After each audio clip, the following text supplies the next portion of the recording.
ಎಲ್ರಿಗೂ ನಮಸ್ಕಾರ. ನಾನು ನಿಮ್ಮ ಪುಟ್ಟ ಕಲಾವಿದ ಶಿಲ್ಪಿ ಜೀವನ್ ಮಾತಾಡ್ತಾ ಇದ್ದೀನಿ. ಇದೇ ಮೊದಲ ಬಾರಿಗೆ ಪ್ರತ್ಯಂಗಿರಾ ದೇವಿಯ ಬೃಹತ್ ವಿಗ್ರಹವನ್ನ ನಿರ್ಮಾಣ ಮಾಡಿದೀವಿ. ಸುಮಾರು 6,000 ಮೂಟೆ ಸಿಮೆಂಟ್ ನ ಬಳಸಿ ನಾವು ಈ ವಿಗ್ರಹವನ್ನ ಕಾಂಕ್ರೀಟ್ ನಿಂದ ನಿರ್ಮಾಣ ಮಾಡಿರುವಂತದ್ದು.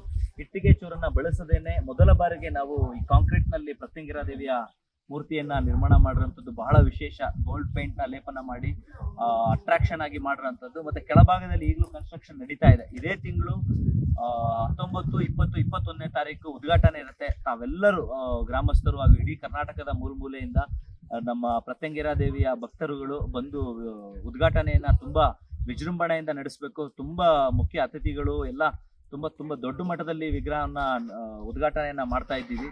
ಎಲ್ಲರೂ ಬನ್ನಿ, ನಿಮ್ಮೆಲ್ಲರ ಸಹಕಾರ ಇರಬೇಕು. ಮತ್ತೆ ಆಮೇಲೆ ಈ ಕೆಳಭಾಗದಲ್ಲಿ ಈಗ ಇನ್ನೂ ಕನ್ಸ್ಟ್ರಕ್ಷನ್ ನಡೀತಾ ಇದೆ. ಗುಹೆ ಒಳಗಡೆ ಒಂದು ವಿಶಿಷ್ಟವಾಗಿ ರೋಬೋಟಿಕ್ ಸಿಸ್ಟಮ್ ನ ಸೆನ್ಸರ್ಗಳನ್ನ ಬಳಸ್ಬಿಟ್ಟು ಜನಗಳಿಗೆ ಅಟ್ರಾಕ್ಟಿವ್ ಆಗೋ ರೀತಿ ಒಂದು ನೀತಿ ಪಾಠ, ಅಂದ್ರೆ ಅದು ಯಾವ ರೀತಿ ಇರುತ್ತೆ ಅಂತ ಹೇಳಿ ತಾವೆಲ್ಲ ಕಾದ್ ನೋಡಿ, ಈಗಲೇ ರಿವೀಲ್ ಮಾಡಲ್ಲ. ತುಂಬಾ ಒಂದು ದೊಡ್ಡ ಮಟ್ಟದಲ್ಲಿ ಈ ಕ್ಷೇತ್ರದಲ್ಲಿ ಕಾಮಗಾರಿ ಎಲ್ಲ ನಡೀತಾ ಇದೆ. ತಾವೆಲ್ಲರೂ ಬಂದು ವೀಕ್ಷಿಸಬೇಕು ಅಂತೇಳಿ ನಾನು ಈ ಮುಖಾಂತರ ಕೇಳ್ಕೊತೀನಿ. ಇದೇ ಮೊದಲ ಬಾರಿಗೆ ಬೃಹತ್ ಆಕಾರದ ಪ್ರತ್ಯಂಗಿರಾ ದೇವಿ ವಿಗ್ರಹವನ್ನ ಮಾಡಿರುವಂತದ್ದು. ನೀವು ನೋಡ್ತಾ ಇದ್ದೀರಾ, ಆ ಸಿಂಹದ ಒಂದು ಮಸಲ್ಸ್ ಗಳಾಗ್ಲಿ, ಆ ಒಂದು ಅನಾಟಮಿಯ ಸ್ಟಡಿ ಮಾಡಿರುವಂತ ಒಂದು ಬೃಹತ್ ಆಕಾರದ ಸಿಂಹದ ವಿಗ್ರಹವನ್ನ ನೀವು ನೋಡ್ತಾ ಇದ್ದೀರಾ. ಸುಮಾರು 40 ಅಡಿ ಎತ್ತರ ಹಾಗೂ 60 ಅಡಿ ಅಗಲ ಇರುವ ಬೃಹತ್ ಆಕಾರದ ಮೊದಲ ಬಾರಿಗೆ ನಾವು ಈ ತರ ವಿಗ್ರಹನ ನಿರ್ಮಾಣ ಮಾಡಿರುವಂತದ್ದು.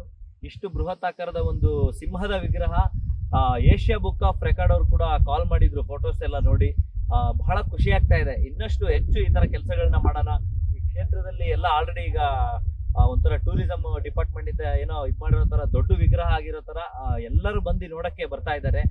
ಈ ಕಡೆ ಬೆಂಗಳೂರು, ರಾಮನಗರ, ಕನಕಪುರ, ಮೈಸೂರು ಎಲ್ಲ ಊರುಗಳಿಂದನೂ ಬರ್ತಾ ಇದ್ದಾರೆ. ಇನ್ನೂ ದೂರದ ಊರುಗಳಿಂದ ಎಲ್ಲ ಬರ್ತಾ ಇದ್ದಾರೆ. ಬಹಳ ಖುಷಿ ಆಗ್ತಿದೆ. ಎಲ್ಲರಿಗೂ ಆ ತಾಯಿ ಒಳ್ಳೇದ್ ಮಾಡ್ಲಿ, ಎಲ್ಲ ಸದ್ಭಕ್ತರಿಗೂ ಒಳ್ಳೇದ್ ಮಾಡ್ಲಿ ಅಂತೇಳಿ ಈ ಮುಖಾಂತರ ಕೇಳ್ಕೊಂತೀನಿ. ಇದೇ ತಿಂಗಳು 19, 20, 21ನೇ ತಾರೀಕು ದೇವಿಯ ಉದ್ಘಾಟನಾ ಕಾರ್ಯಕ್ರಮವನ್ನ ಗುರುಗಳಾದ ಕೃಷ್ಣೇಗೌಡರು ಹಮ್ಮಿಕೊಂಡಿದ್ದಾರೆ. ಇಲ್ಲೆಲ್ಲ ಸಾರ್ವಜನಿಕರು ಕೈಗೂಡಿಸಿ ತುಂಬಾ ದೊಡ್ಡ ಮಟ್ಟದಲ್ಲಿ ಕರ್ನಾಟಕದಲ್ಲಿ ವಿಗ್ರಹವನ್ನ ಉದ್ಘಾಟನೆ ಮಾಡಬೇಕು ಅಂತೇಳಿ ತೀರ್ಮಾನ ಮಾಡ್ಕೊಂಡಿದ್ದಾರೆ. ತಾವೆಲ್ಲರೂ ಬಂದು ಈಕೆ ವಿಗ್ರಹಕ್ಕೆ ತಾಯಿಯ ಕೃಪೆಗೆ ಪಾತ್ರ ಆಗ್ಬೇಕು ಅಂತೇಳಿ ಈ ಮುಖಾಂತರ ತಮ್ಮಲ್ಲಿ ಕೇಳ್ಕೊಳ್ತೀನಿ.